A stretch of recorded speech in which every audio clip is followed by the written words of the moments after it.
the Grammy goes to Olivia Rodrigo. Filipino artists are breaking records in the music scene today, and for over a century actually. A lot of our FilAm music history started in the 1920s, musicians being a part of those speakeasies. So a lot of that hasn't been documented. In the 1950s, Sugar Pie DeSanto, born to a Filipino father, hit number 4 on the Billboard R&B chart. In the 1960s, Joe Bataan helped launch the Latin soul movement with hits like Gypsy Woman, widely embraced as Latino until he identified as Afro-Filipino. In the 1970s, Filipina sisters June and Jean Millington, with Filipino Brie Darling, founded Fanny, the first all-women rock band signed to a major US label. In the 1990s, Jocelyn Enriquez became one of the first Filipino Americans signed to a major US label. Her Billboard charting single, Do You Miss Me, made waves. Then came Bebot in 2006, a fully Tagalog song to air on MTV, screaming Filipino in the lyrics and being popularized by the fast-growing Black Eyed Peas. Bebot became a milestone in Filipino representation that would accelerate as YouTube grew, eventually leading to TikTok as a powerful platform for music and record-breaking artists like Zack Tabudlo, who in 2022 emerged as the most streamed Filipino artist on Spotify Philippines. I guess I would call it Asian domination. And I don't think a lot of people give that recognition in terms of the K-pop world and how they opened up the door for us. So, can we expect to see Filipino culture finally permeate mainstream music? And why did it take 100 years for American music to finally see Filipinos? I'm Leo Albea, and this is One Down, where we redefine Filipino.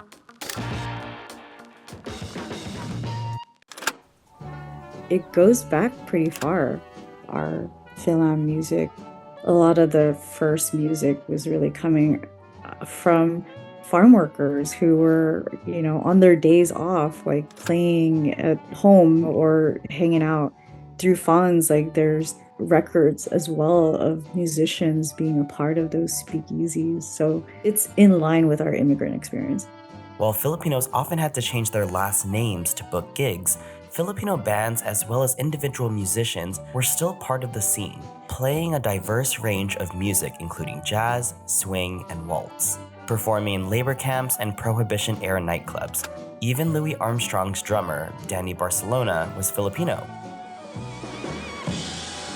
We weren't always visible, but we were there.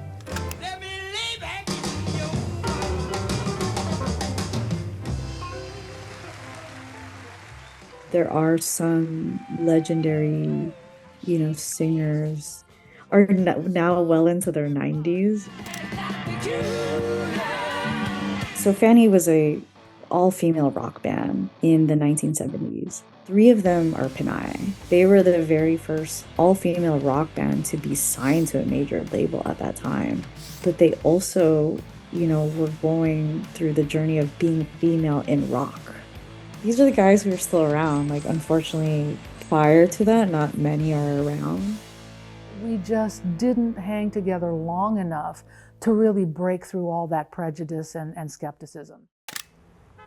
There wasn't social media yet. It was a little bit harder. You had to really go out and network in person. Just inside, 200 teenagers as the party goes wild. We started our career in the Filipino community. House parties, drive Honda Civics, and there's always dance battle. The 90s were super special. Jocelyn Enriquez, Kai, Pinay, Drop in Harmony, Interlude, Premiere. All of these artists were coming out from the Bay. There was a huge demand for them charting on the Billboard, even bringing them to national tours. Like some of them had toured with like Destiny's Child. Almost collectively at the same time, not intentionally, but at the same time, they were getting signed to major labels. They were finding their songs on the radio. Like things were really brewing for them. But if you dig deep into who was behind those record labels, a lot of them also came from the 1980s. There's this huge DJ mobile scene that came out of here. And so through them, like it seemed like it kind of ushered or opened the door for what was happening in the 90s. And when you come back? Well, it still hasn't been determined. When it came time to looking for opportunities and other people finding out that they're Filipino, or Asian, I think the challenge was to focus on the business side. I never really knew how to market them. We always had to prove ourselves, right? We shopped our demos to record companies, and back then it was predominantly gangster music that they wanted to sign, right? And we're more like the Tribe Called Quest, B-Boys, and they didn't see our music as tangible, a single. We'd go to like colleges at lunchtime. After the show, we would have a mailing list. Our crowd started getting bigger and bigger every show. The record company is like, who are these guys? Like, oh, remember that one song that they have? It's probably in your desk, The American Music Award goes to the Black Eyed Peas. The Black Eyed Peas. This will be the third time the Black Eyed Peas have 3 Grammys and more than 27 million albums sold. Bebot was actually a sequel, really, to the first music video I did for the Black Eyed Peas, which was the Apple song. The coming out of Apple the App as a Filipino artist within the Black Eyed Peas. The Generation 1, which takes place in the 1936 story. Oh my god, that is so old. Yeah, but it's a classic. When I was working the debut, I was inspired by this story to try to preserve the area. And Apple, promoted and pushed for me. If I use the Apple song as a way to really talk about the Filipino World War II veterans, I felt with Bebot, even though it was more of a dance song, it gave me an opportunity to talk about the 1920 swing, especially in Stockton, California, where the asparagus fields and farmers. A lot of that hasn't been documented or shared. I feel like if our FilAm artists really understood what lineage they come from here in America in terms of music, just having that knowledge and empowerment alone could go a long way. Filipinos. Salamat po.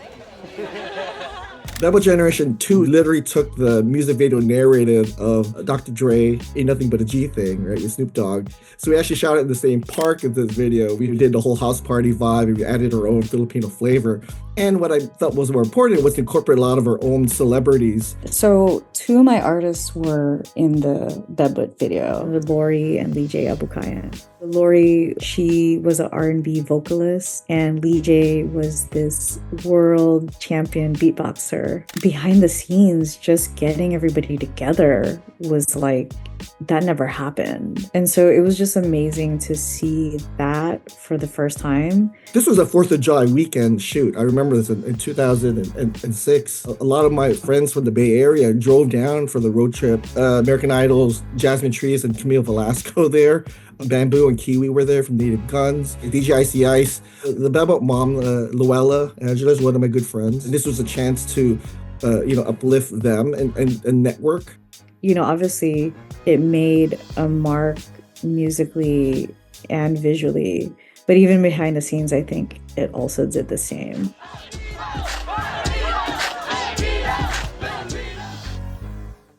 Entering into the social media era, one artist has broken unprecedented records that showcase the speed that OPM is growing, and that is Zack Tabudlo, who in 2022 emerged as the most streamed Filipino artist on Spotify Philippines, with the only 2 artists above him in listens being Taylor Swift and BTS. I guess I would call it Asian domination in terms of the music industry. Hey, what's up, y'all? It's your boy Passion from San Francisco. Yo, what up, guys? It's me, AJ. YouTube gave us this platform to show us who we are.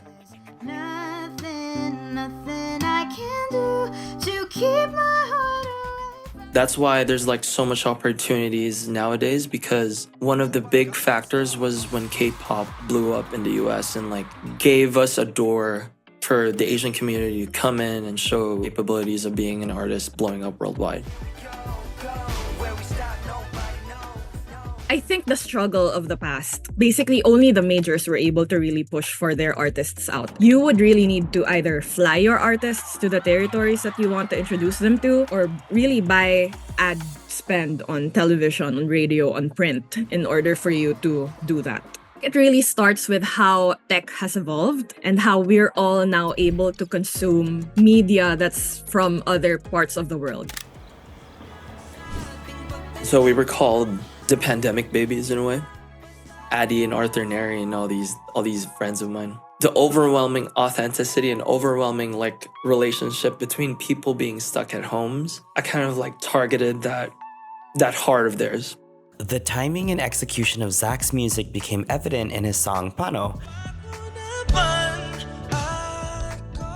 which became the longest-running #1 OPM song on Spotify Philippines. It even became the fastest OPM song to hit 200 million streams on Spotify and entered the charts in several Southeast Asian countries.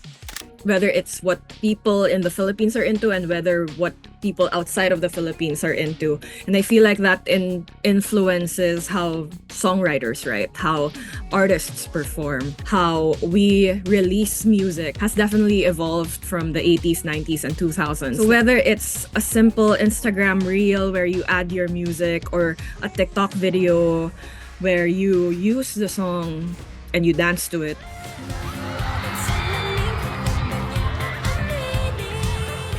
So in terms of global impact, I would say it had to be BINI. The name itself is hinged on the Filipino word bini-bini. Their music, it was very intentional for us to release a full Tagalog album first before we started going into the English tracks. We are able to incorporate some of the Filipino culture into their music and to their music videos.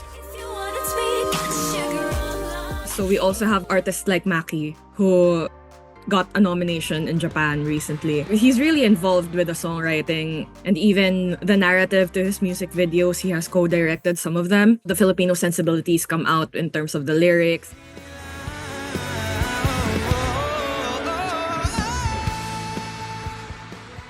Most of Filipinos can really sing. And that's like one of the biggest assets of becoming Filipino, I guess, and becoming an artist is that you can really sing.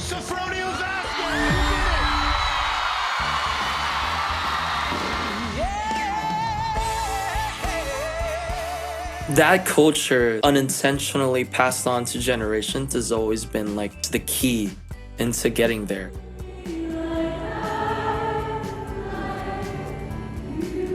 K-pop has their own thing, but OPM also has their own thing, and so has these other countries. And it's always going back to that culture, and that's how you differentiate this field of music sonically, in character, and just the feel of everything. People like Dianella would like have inspirations with Neo. I would have inspirations with like some alternative rock songs back then as well. Habang Buhay was a song of mine that became big. You can just see how music and OPM evolves with influences and inspiration. Not only are more fans worldwide listening to OPM, but Zack's music has even found admiration amongst K-pop idols, with some of them covering the song on their own platforms. BTS's Jungkook even played Give Me Your Forever on a live stream, praising Zack's vocals and adding the song to his playlist. I saved this song in my library. Yeah, thank you. What I'm starting to see now that I've never seen this much proudness of our culture. People know what chicken adobo now and like labeled as one of the sexiest accents in Southeast Asia, you know? YouTube reaction videos, paying attention like Filipino artists like, what? I really believe that the Philippines has so much untapped potential that's innate in us. And it just requires unleashing. We have a responsibility to build the ecosystem. A&R, management, digital distribution, production, branding, all of these things that go in to support an artist need to happen. For those of us behind the scenes, if we focus on building the ecosystem and the infrastructure with the intention of building a long runway, our FilAm artists and creatives will achieve long-term success, but also financial stability. Fact of the matter is there's room for all of us. For us, it began with us building classrooms. It evolved into us doing scholarships. It was me, Ted Benito, Apple. We recently did a project with the Sisters of Mary, and it was a beautiful example of what happens when you give a bunch of young people tools and confidence to create. For us, it wasn't just about putting a microphone in front of them and saying go. It was about teaching them skills. It gives young people a sense of identity and belonging. And creative education is the bridge between healing and the opportunity between talent and the global stage.